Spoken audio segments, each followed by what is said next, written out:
Hey, I hope you're doing well. Just a couple quick thoughts for me after playing my first couple sets of competitive doubles in like a year and a half or 2 years. In case you didn't know, I tore my shoulder about 15 months ago. I've been in rehab since then.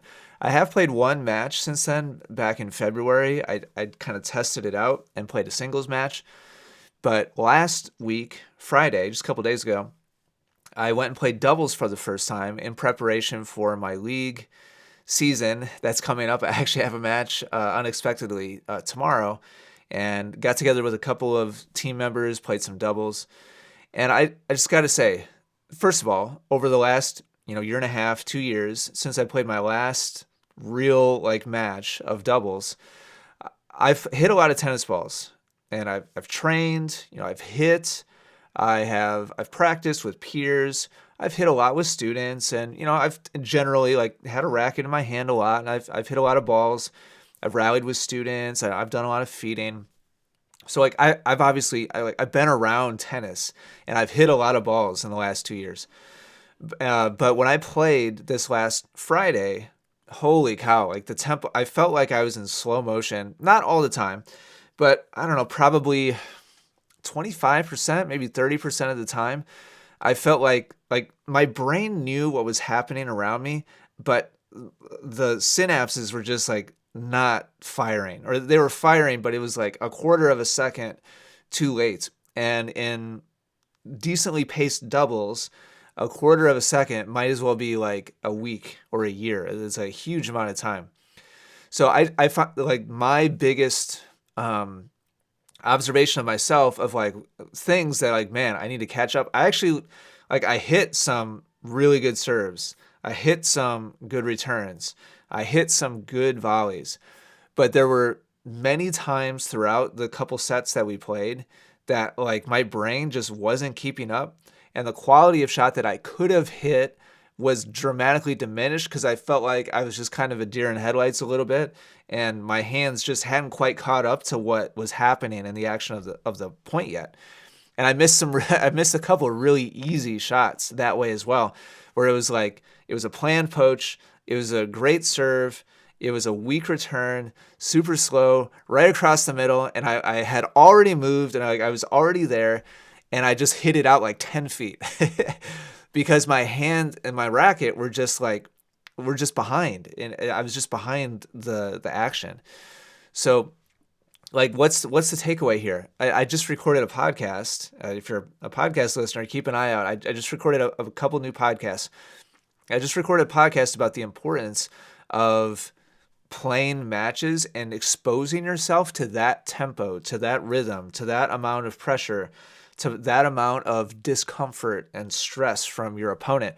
And if you don't frequently expose yourself to that, it's all different. It's all different. The whole environment is different. I don't care how much you're training. I don't care how many lessons you're taking.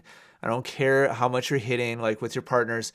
If you're not getting out there and playing real matches, even if you're doing sparring points, it's just not the same thing. It's just not the same thing. Are there a lot of similarities?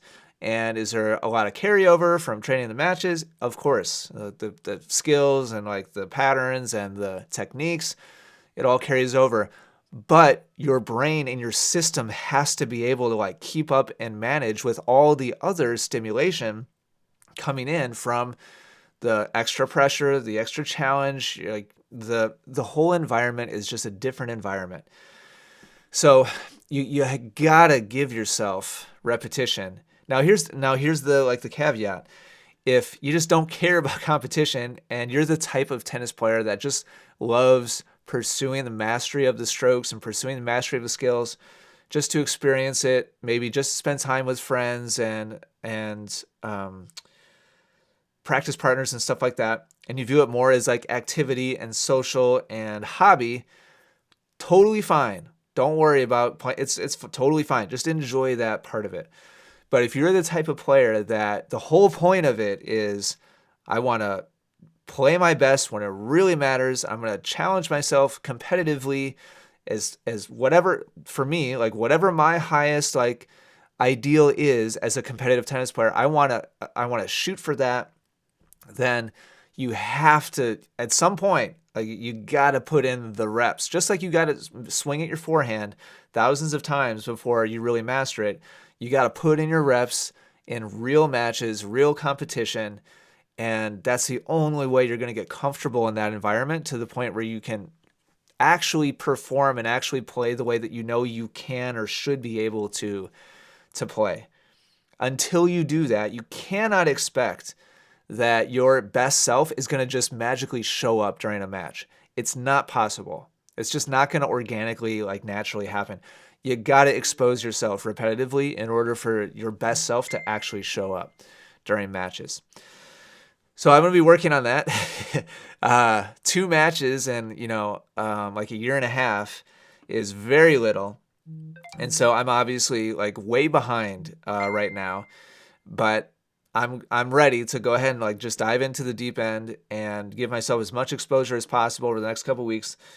I plan on recording as much of that as possible and publishing it probably to the Real Tennis YouTube channel. So check that out if you're curious to see me play. That's about all for right now. Hopefully that's helpful. Thank you so much for watching. Hope you're doing well. I'll talk to you again really soon.